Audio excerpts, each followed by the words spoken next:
Hello, everyone. Welcome to MHTV. Really pleased to have you with us tonight. It's lovely to see you. We're going to have a really good session today. So we're in the middle of Mental Health Awareness Week. It's also Mental Health Nurses Day, or actually just Nurses Day, but let's just take it for us. Did you see Dave then suddenly react to that? And Health Visitors Day.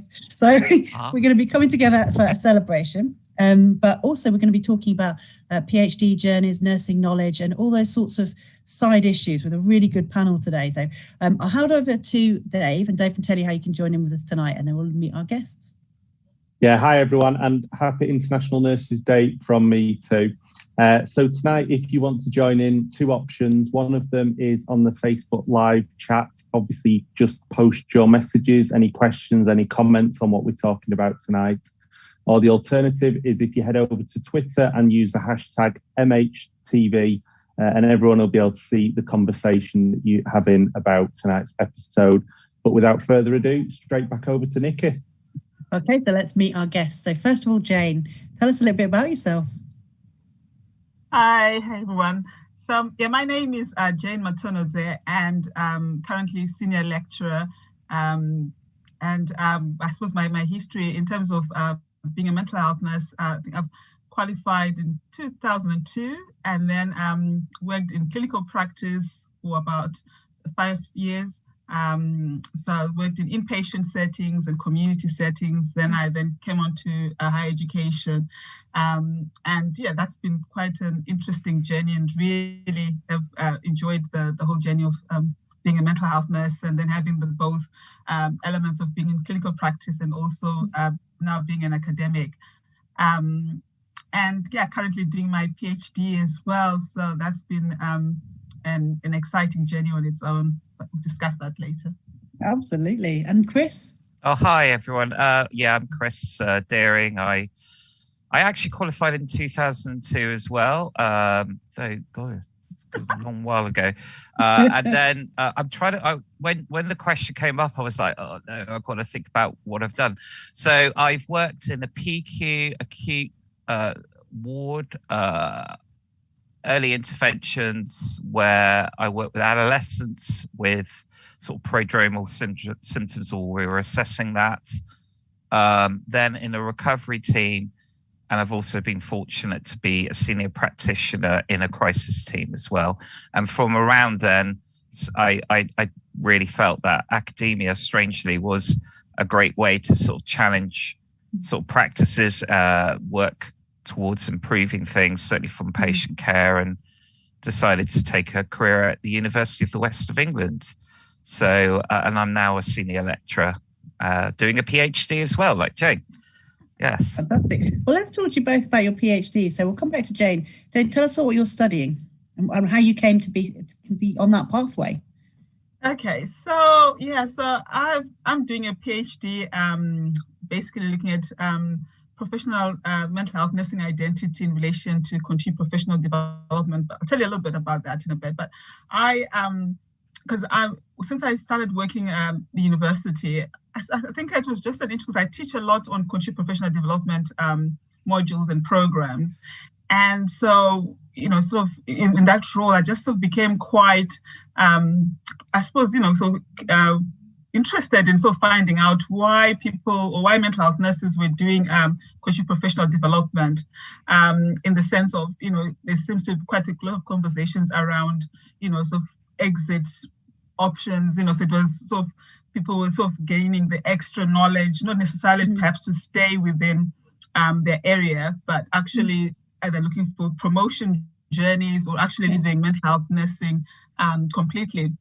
So that made me quite curious and sometimes thinking, well, why? And I think I suppose even personally reflecting in my own career journey where, when I was working in clinical practice, you did CPD and you'd gain all this knowledge and, sort of do extra courses, and then you come back to the clinical area and there was no opportunity or options for you to use those skills that you'd gained. So, I sort of did stuff on, so psychosocial interventions using CBT, but there wasn't any opportunity to then use those. So what happens is then people move on and go to other areas and look for, other sort of options.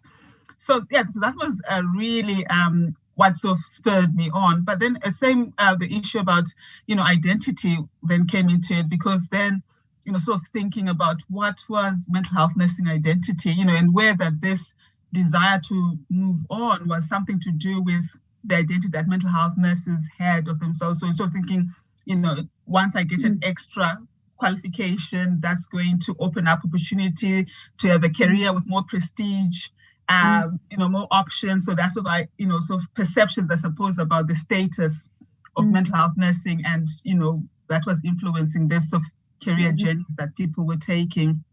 So that was really sort of the aspect that sort of motivated me, sort of thinking I needed to investigate a bit more and understand what was happening. So there's quite a bit written on so CPD, but it's mostly about nurses valuing it. But in terms of sort of thinking about, its impact in terms of, identity and stuff like that, not much discussions. And most of research is really done in Australia around sort of, mental health nursing identity. I don't know whether it's something to do with, I suppose, our training that's different to the Australian context and other countries, because we are still straight on field specific. So, so that's really what has inspired me to sort of. It feels like it was like a lot of different things fed into it, and then all of a sudden you've got this subject that you're passionately involved in and interested and engaged by. Yes. So whereabouts are you on your journey then? So I've been doing this PhD for a couple of years now. I think it's probably about 6 years now. Yeah, the time just sort of sneaks up on you. Wow. But I'm actually, I suppose, towards the end, I'm sort of, I've done my PhD is involved doing sort of using mixed methods. I've done focus groups, I've done surveys and interviews. So I'm in the process now of analyzing data and making sense of, the different aspects of the data in terms of how the qualitative elements in terms of surveys is informing, the qualitative, so the interviews and the focus groups. So so I suppose, I'll probably say maybe in the next sort of year or two, hopefully the journey might come to a conclusion. But it's been an interesting journey in terms of, the different aspects of it, the exciting bits, the highs and the lows, and then you get motivated again, and then you move back into it. And, when you realize, so think about, what difference that study might make, particularly to the life of nurses and actually services as well in general. You touched on so many points there. So for people who don't know, a PhD usually, if it's been done part-time, takes about 7 years. Everyone assumes that like 7 years is going to be marked, they'll be done early. Hardly anyone ever is. And quite a few people are like begging for extra time. So it feels like it might feel like a very long part of your life, but I think that's one of the things that's part of the learning of it, I would say, that you start it as one person, and by the time you get to the end, everything has changed. So the context has changed, you've changed, the question has changed. And that is, I think, one of the exciting parts of that learning journey.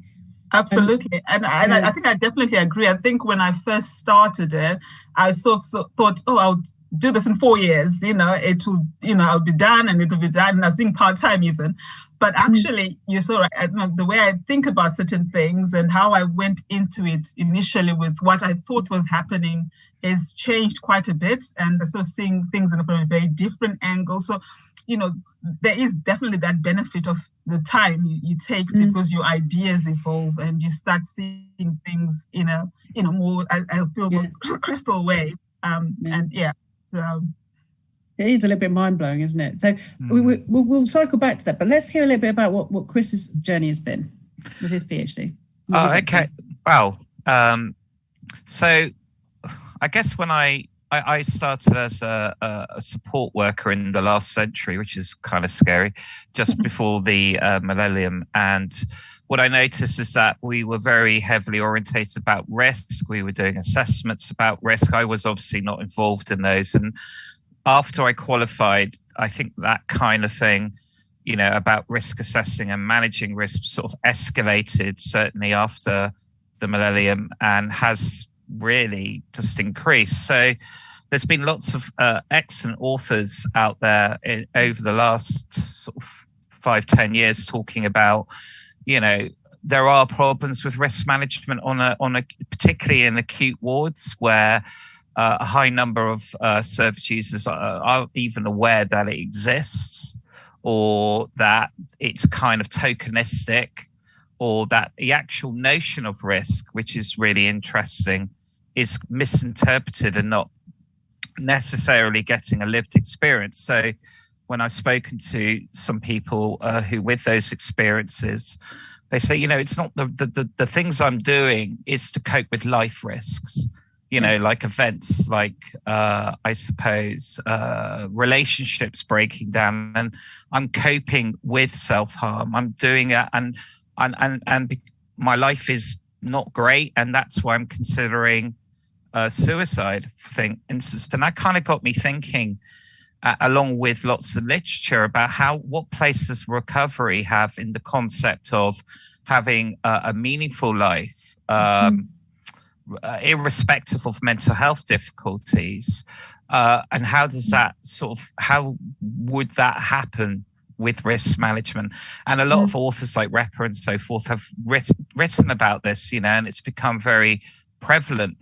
But equally, it's still not very clear how a service user will engage in recovery as part of risk management, or indeed, as the question goes with my PhD, in the context and constraint of risk management. And so this is for me, when we talk about journeys, this is something I've been really interested in since I started nursing, as a support worker or a healthcare assistant, what the title was at the time. And so I've been looking at an opportunity to look at improving it, making it, I suppose, less paternalistic, less tokenistic. And so I've had the opportunity at the university to do the PhD. The study was really important. So I'm not using mixed method as Jane is. I'm using grounded theory because even though there's lots of documentation and really good arguments and commentaries about recovery, there isn't actually a theory about how it would be embraced with risk management. And so I felt that was a good methodology. And it's hard because you're going to ask me where I am on my journey. Now, the thing with grounded theory, it's kind of a bit of a backwards, forwards sort of methodology for people who don't know. It's a case of you collect data, you make sense of it, and that informs further data collection. You might go back to participants. You might shape the discussion. It's not tending to be semi-structured interviews. It's more of a discussion about it to allow deep exploration about recovery in that context of risk management. So, so is it a journey? It's more of a lifestyle for me, really. It sounds a bit grandiose, doesn't it? Oh, Kris, lifestyle. But actually, it's something I've really been passionate about for 20 years. And so I feel very privileged to be able to be exploring it now. And the beauty of it is that there's an array of authors that I've looked up for years actually now tackling it as well. Excellent publications coming out. All of them pretty much saying, how does recovery work with all these constraints? And actually what service users are saying, there are possibilities for it. And so this comes up with this idea about utility of a theory. Can we create a theory and we go, you need to stop risk management? No one's going to do that, right? But what we need to create is a theory that can be utilized in practice, so there can be positive change.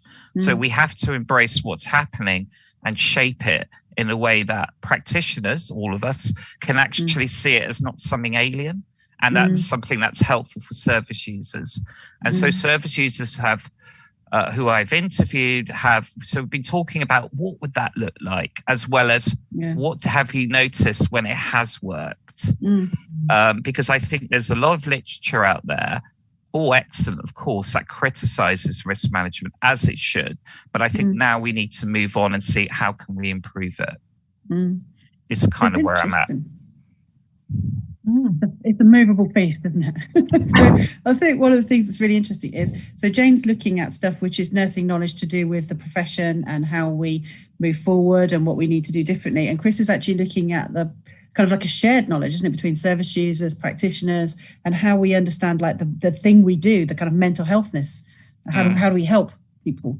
And there's like two different sort of types of knowledge, and also going about it in different ways.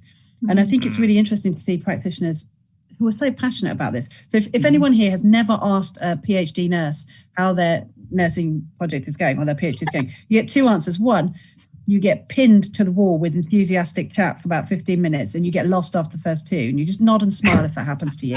Is that what you do now? Nobody else cares about it but that one person. So if all you can do is just give them some space, please do that. The other thing you get is like a really angry, vicious response, like, I don't want to talk about it. Don't ask me about it. So those are the two states that most PhDs are in. They're either in this excited, I've learned something, my head is different now, or else they're in, I don't ever want to talk about that. If I don't mention the word, you don't mention the word. It's a really interesting thing when you have those conversations with your colleagues. But there is something I think that's really important about the creation of nursing knowledge and the participation of nurses in understanding who we are and what we do. That is often really overlooked. You know, when it comes to research, people look at every other, discipline's knowledge base and never really think about the stuff that's homegrown, the stuff that we've created for ourselves and for the people that we support and work for. All those things that we do as nurses are kind of put into a kind of culture where people say to us things like, oh, nurses, too posh to wash, too clever to care. Do nurses need degrees? So this need to be kind. And like, right, yeah. It's one of those things, I try to stay calm, but it is one of those things where I know when people are messing with me, like, do nurses need degrees? So how do you guys cope with that then, the idea that sometimes we can have a bit of an anti-intellectualism around nursing, not necessarily from nurses, but sometimes? What do you guys, what's your take on that?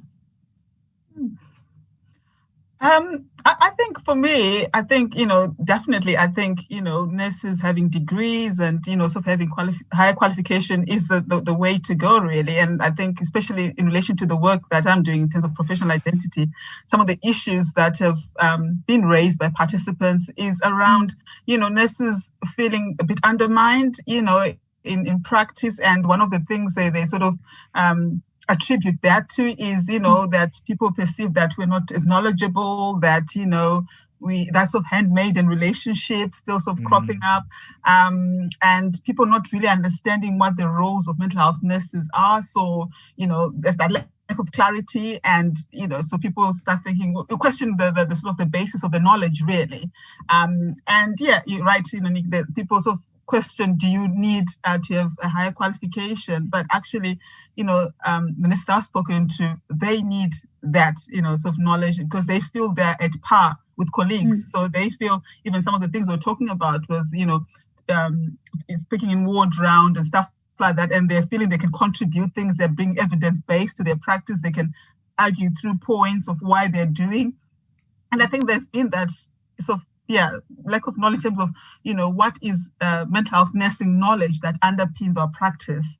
I think that there is a real gap in some ways, that we need to be developing what defines the profession and the evidence base that we can build towards that. So definitely, I think that is the way forward. We need to have more nurses. Absolutely.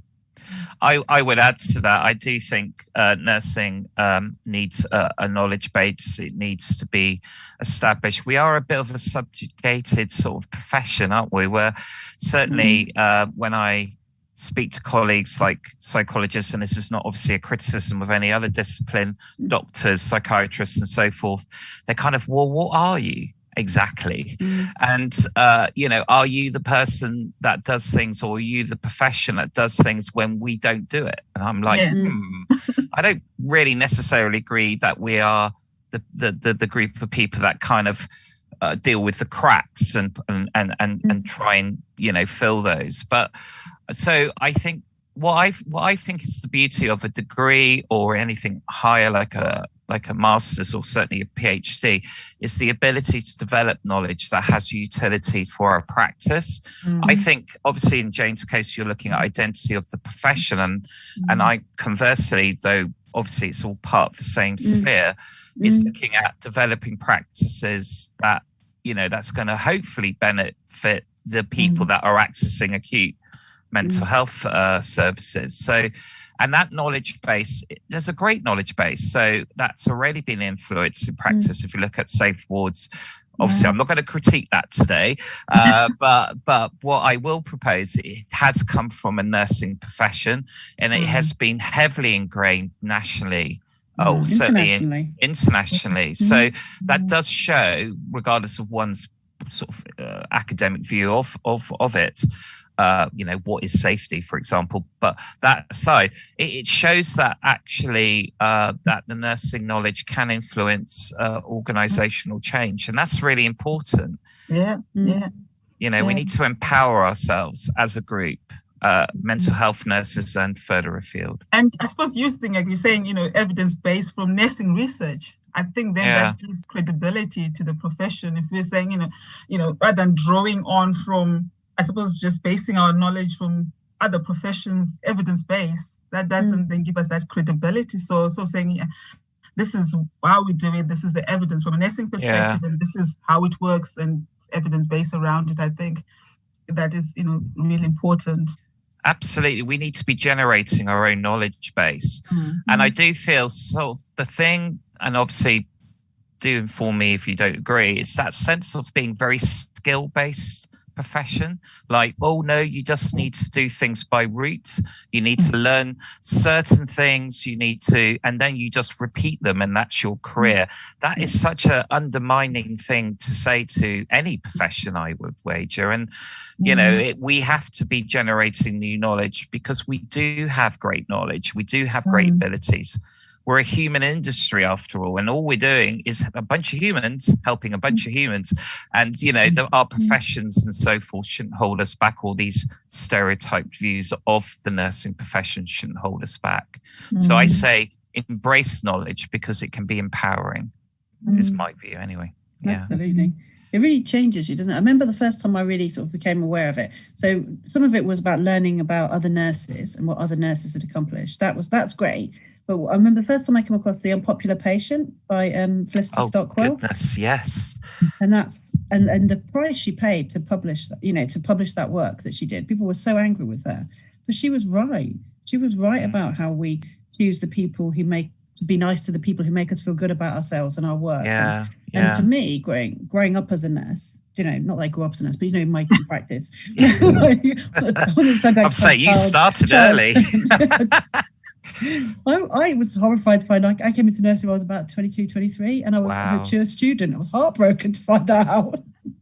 Yeah. Anyway, I digress. So the Stockwell thing, what it really taught me was about not putting your problems on other people, on vulnerable people, and it's not up to a service user to make you feel capable or to make you feel confident. It's your job to be skilled. It's your job to carry your own pack. It's not your job to look for praise or reward from people who are there to be helped by you, to be supported by you.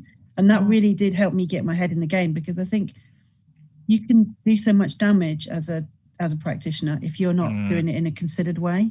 So for me, that was the first time I saw this is a nurse telling me how to be a better nurse, and it's something that stuck with me forever. And one time I got contact with her, and I was like, oh my god, I just assumed that she was dead. I never really realized that you can be alive and be thinking. And that was my second bit of bounce off that. And when you first start moving into more academic circles and you meet people whose work you've read and that has changed the way you think about things, it's a real spin. Yeah. And then when people come up to you and they're like, and they read stuff that you've written, it's really bizarre. Strange. Yeah. I know. I'm a bit bizarre. of a nerd with that. I go to conferences and I think people run away from me. Do you mind if I get your autograph? They're like, what? Weird. Actually, people don't do that. I do that. Oh, I know you do. I was just saying to the public. Oh, right. Okay. Yeah. It's a Kris thing. Yeah, it is. I was just sort of thinking, I suppose, in that context, space. is that actually, in some ways there is an absence of those role models.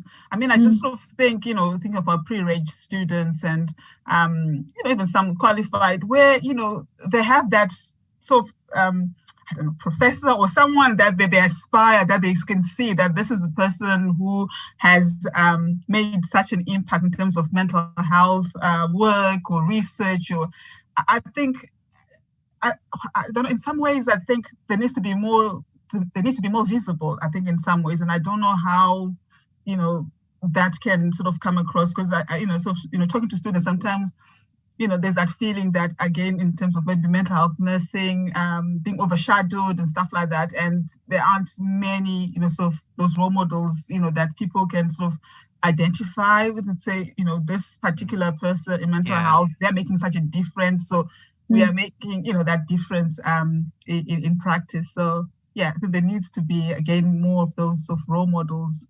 It's difficult, isn't it? Because we know if you get into this type of work, there's lots of research going on. It's just not very easy to connect up with practice, even though it's really relevant. Before we go any further, we do need to go to Dave, because I think some questions have come through. Oh wow, okay. Yes, they have. So one of the questions, got a couple from Mushtag. We'll do the first one. Is going to a research active university making your chances better as a nursing student, and bonus in terms of networking and opportunities if you aim to do a PhD yourself? Yeah, I think absolutely. I think, being in a university that's very research active, I think one of the things that it does is inspires you, so if you're having, all the sort of research seminars going on and conferences and, being around academics who are developing research and stuff, actually that inspires you to think, I could see myself. I think that is, again, that role model thing. You can see yourself progressing on to a career beyond, go further in your career. So I think that's really, and I always say to students I work with, look at it, you've got different pathways in nursing. I think that's the other thing that people sometimes don't realize, so you could remain clinical orientated, you could go into research, you could go into education. There's quite a lot of options that students can sort of think about. It's quite one of those careers that people can, venture into different areas. So, yeah. I would share that. Yeah. I think the other sort of thing that maybe sort of leads on from that is, I know there's at least one university in the north of England that kind of requires all its lecturers to do a PhD. Would you kind of agree with that, or do you think there's any sort of downsides to that? Oh, that's a hard one, you know. I mean, if I you know, in an ideal world, if everyone had the privilege to access the PhD circuit, if you like, then yes. But you know, we know very well that if you're going to self-fund a PhD, it's incredibly expensive. You know, I think it could go into thousands of pounds. So I think my personal feeling is that we should be more open-minded about that, allowing people to get into the profession and then have choices about PhDs. I think for me personally, doing a PhD has allowed me to do a study of real interest to me to a level that's a little bit more depth to a master's. But there's excellent lecturers out there who feel that actually being at master's level, or actually some at degree level, are exceptionally knowledgeable. So is it about the knowledge, or is it about the opportunity to gain the knowledge and get it certified? There's a kind of a disconnect perhaps between that. I would never recommend personally that you got to have a PhD to be in academia. There's a lot of and I think what you're saying, Kris, is right in that as well. So thinking about nursing or mental health nursing, you know, there's that practice element to it. So there's the academic bit, but there's a practice element to it. It's true. And you sort of need to to sort of be able to cover those areas. So like you're saying, someone could be an excellent in terms of practice relating, the teaching in relation to that. And some people might, sort of be more sort of theoretical and advancing. Absolutely. I mean, I think it's about authenticity, isn't it, Jane, to a degree? Because, we are a practice of some description. That shouldn't be that we shouldn't be informing that practice through the generation of knowledge through PhDs, studies, and so forth, for sure. But equally, those who I found inspiring have done both. They've come from a practice background. Certainly, some of the academics that taught me were some of the forefront runners of early interventions, like Mandy Reid, who is regrettably retiring today. This week. People like that, and have they who are actually academics but have been shaping practice as well. It's that sense of utility. What's the usefulness of the knowledge we're generating? And everything has obviously utility, but you do sometimes wonder if there is a bit of snobbery with some knowledge where 2 or 3 people in the world go, "Oh, that's really great," and everyone goes, "You what?" That's really great, but I don't get it. And just another question from Mushtag, which I think lots of people will want to know the answer to. What would you have liked to know before starting your PhD journey that you know now in terms of tips and advice? Good question. Jane, you could go first. Sorry. Or I can. I'll shush. Well, I suppose, as what I was saying in the beginning, in that the idea of not seeing it as is just something to do quick and rushed and be done in this sort of short period of time, because it's in one thing I've learned as well is that the page has got a life of its own. So it needs to be nurtured and watered and looked after. And so it's sort of going in with the mindset of this is a journey, and I'm just going to, go through with this journey and see where it takes me. And, I think approach it in that way, because I think if you go with it with that sort of pressure, because it can really be quite stressful. So I think if you are able to open up and sort of, if your data collection or something is delayed for a bit, you sort of, can step back from it, or your ethics or different things that, affect the journey that can, sort of, be quite upsetting or sort of discourage you. But when you go in with thinking, right, we'll see how long, we'll take it as we go along and enjoy the journey. I think that is one thing. I think that's true. I would say that there is something about dealing with uncertainty to a degree. When I started, I didn't actually. I had a question, and you can get quite fixated. I'm doing this. I'm not going to change it. But actually, you'll find that as you collect data, you start to understand, because we have to, certain methodologies, you have to understand the philosophical positioning and all these kind of things. And you start, as you learn, you start to actually think, wow, this particular approach is probably not as good as another one.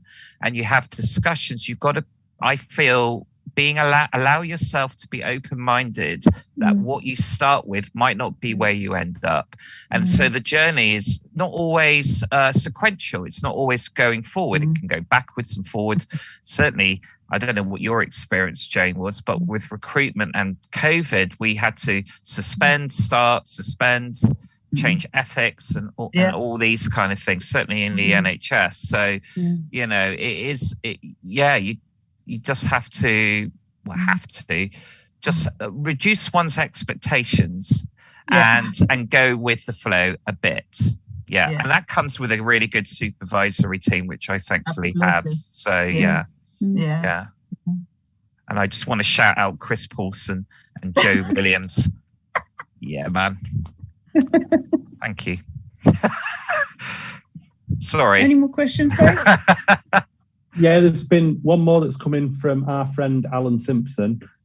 He's asked, who or what has helped you most so far in developing your research careers? Oh, wow. I don't know if he's expecting you to say Alan Simpson, but no. Well, Alan, yes. Actually, he has been helpful for me, you know, in discussions, I have to say. We've had discussions. I don't know what your view is, Jane, about any inspiration. You know, I think other PhD students, to be quite honest, I think, you know, having had forums with other PhD students and sort of sharing that sort of those experiences, I think you sort of come away with, you know, that sort of shared experience of other people are going through similar experiences you are, because I think a PhD can be quite an isolated journey where you just think you're the only one who's doing this. Yes.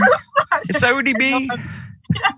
And no one really understands what you're going through. But when you've got peers and other people who are similar, and you know, I remember this quite vividly. Actually, someone telling me, and they were quite ahead of me, and they were saying, and I was saying, oh, once I get my data, I'll be fine. Everything will be fine, and I can go.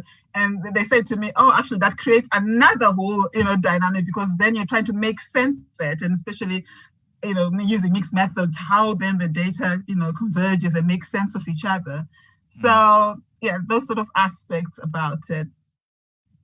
The difference. I mean, for me, it's So I think so other PhD students, I think. Absolutely. Sorry, I had a bit of a lag there. I do apologise. I live in Swindon, everyone. We just got the internet last week, so. For me, it's a famous academic in grounded theory called Sharmez, I have to say, because of her work with development of social justice and things like that. Also, I'm a bit of a book nerd. I mean, obviously, there's been other PhD students that have kind of kept me motivated, you know, but I think it's the inspiration I get from reading and going, my goodness, you've really unpicked this, and, you know, you've really made sense of something that we haven't taken consideration of. I know, obviously, the most obvious sort of academics is people like Foucault and everything else, but to say that the way that, obviously open to much critique, and I understand that, but, you know, the way that particular academic sort of addressed mental health difficulties was radical at the time of writing, and you know, and it's all relative to a time and place, isn't it? So there's, you know, having discussions with fellow academics, certainly people at the Mental Health Nursing UK Forum and other places like that, everything's an inspiration. Patients I've worked with, or service users, are really inspiring. And I see them in town. Swindon's very small. They say, how's it going? And, you know, and that, yeah, absolutely. So inspiration can come from anywhere, for sure. So you talked about it being kind of isolating sometimes in sort of tough times. So how do you get through those? What sort of things have you done to stay motivated? Can we talk about it publicly, or is this where we say our lawyers should come in, or no? I think you can say anything. That's what my feeling is. Jane, no, I'm joking. Oh, How do you go through tough times? Because presumably there will be people out there maybe who don't have the kind of networks that you guys have. No, that's very true. true. I think, sometimes you need to sort of slightly step away from it sometimes, So one thing I always, and this is one of my strategies, is that, sometimes, you submit your work to your supervisors and then you get feedback. And then sometimes you can sort of feel like, oh my God, I've been, that type of sort of feeling. But I also sort of sometimes think, get the feedback, step away from it and come back to it. And actually, I found that when you've done that, you actually see it from a different lens. So the first time you see it, I don't know whether it's just human psychology, you've got this sort of defensive sort of mechanism, sort of thinking, oh no, what are they saying about my work? But then when you step away and then you come back to it, it all makes sense and you can see it through. So I think, when it's getting quite overwhelming, sometimes it's just good to just have a breather and just think, I agree. I'm just going to have a bit of a step back and then come back into it. Obviously, you don't want to go away for too long because it becomes hard to come back. Right. You look at it and go, what is this? I think you're right. I think stepping away, giving yourself a few days away, certainly if you're writing your thesis, because you don't, when you're in the midst of writing, certainly sometimes, anyway, for me, you don't see how things come across in your mind. You're going, oh, that reads really well, and then when you step away and you go, oh my goodness, that sentence isn't really well constructed, and how would that translate to a general public, reading the work. So it's really important to ensure that one's language is clear and accessible, I think. But I got a strange way of dealing with it. I do other projects. It's really weird. So for a moment, we're doing work together, aren't we, Jane? Yeah, and I actually find that I mean, personally, I find it kind of a relief. Obviously holidays and things are great, but I don't know, working with different people, I find it really inspiring, and everything informs your work, doesn't it? And but having a break is important. So if you were to say, what do I do? Support football teams who don't really win, except Chelsea are doing well, yay. And Netflix, very good. What a wide range of advice there, people. Thank you very much for that. Yeah, we aim to please. There is a question here about whether nursing associates should do PhDs without doing nursing degrees. Anyone can do a PhD in anything. So if you have an interest, then do it. If you want to be a nurse and do a PhD, do that. So don't worry. Follow your heart and your interests with something like that, I would say. Quick answer. I would also say that it'd be helpful to, to build up your sort of skill set in doing that. So doing a degree might be helpful, or a master's to build that up. But yeah. But that's another thing, isn't it, in nursing, I find. If you're an engineer, you could jump straight from degree to PhD. But in nursing, oh no, you've got to do all these steps. You know, we don't trust you. You're a nurse. And I'm like, really? There's a lot of There's a weird thing, isn't it? Before we came online, we were talking a little bit about the reaction sometimes you get as a nurse and feeling maybe a little bit inauthentic sometimes if you become more interested in academic or research. I wonder if you guys wanted to sort of say a little bit about that, because we're coming to the end soon of this. Okay. All right. Yeah, I think sometimes it's a reflection of perhaps mental health nursing as well itself, in that, we're talking about not being authentic, but also I'm just sort of thinking with some of the nurses I've spoken to who are in practice, in that sense of feeling like they're not a proper nurse because they're not, adult nurses or general nurses, and that sort of idea about what a nurse is. And I suppose that can translate as well if you become an academic and, you're not in the practice area. Sometimes people, might perceive your authenticity in terms of, are you still a proper nurse, or, are you completely something different? And so one of the things, I think for me, I think it's in a way, I suppose, still keeping my identity is that, whenever I introduce myself or with different people, I also refer to myself as a mental health nurse. Once I know some people might use of, they're, I don't know, it's academic or whatever. I think that's my my first identity is I'm a mental health nurse, and I think that keeps it real in a sense to myself, to sort of who I am, and remaining authentic in that sense. Yeah, I agree. This sort of falls into that theory practice gap, which I actually don't agree exists. I know this sounds a little bit odd. I think in academia, and this can be challenged, there is a sense of idealism, isn't it? There is a sense of aspiring beyond the actual reality of practice. And sometimes it doesn't work. Well, sometimes practice catches up. But I think all practice informs the academic work. But I think we have to be creative. And sometimes you have to step away from practice to think about practice. When I was working in a crisis team, I was engaging in an array of awful reflecting now on risk management practice. About the time, in that culture, it wasn't frowned upon. But when I was able to step away, I could actually think, my goodness, I could have done better there. I could have helped that service user far more. And I didn't know that until I had time to step away. A bit like your advice, Jane, about stepping away from the thesis and having time to reflect. I think academia can help with that, is my view. Yeah. I think we're going to need to wrap up now, guys. So if you guys want to have a think about, if there's anything else that you wanted to say, and I'll just go over to Dave. Dave, was there anything that you wanted to add? Anything you wanted to say? I think one of the things hello to Ben and Alan. Thank you. Just looking at you on Twitter there. I think one of the things that I am quite pleased by the conversation tonight is that I don't feel really bad that I don't particularly want to do a PhD. And I think it's really great that, the way you spoke about it tonight really kind of emphasizes that it's not for everyone, but for those people that are interested in it, you've given lots of really good tips of how they can kind of start that journey. And hopefully join you in completing one, quite soon. So I think that would be my main thought for tonight, which I hope you don't mind, Nicky. I never mind your thoughts. I think as well, it's like nursing is a big family, isn't it? And some people do one thing, some people do another, and it's the combination of all our efforts that move us all forward.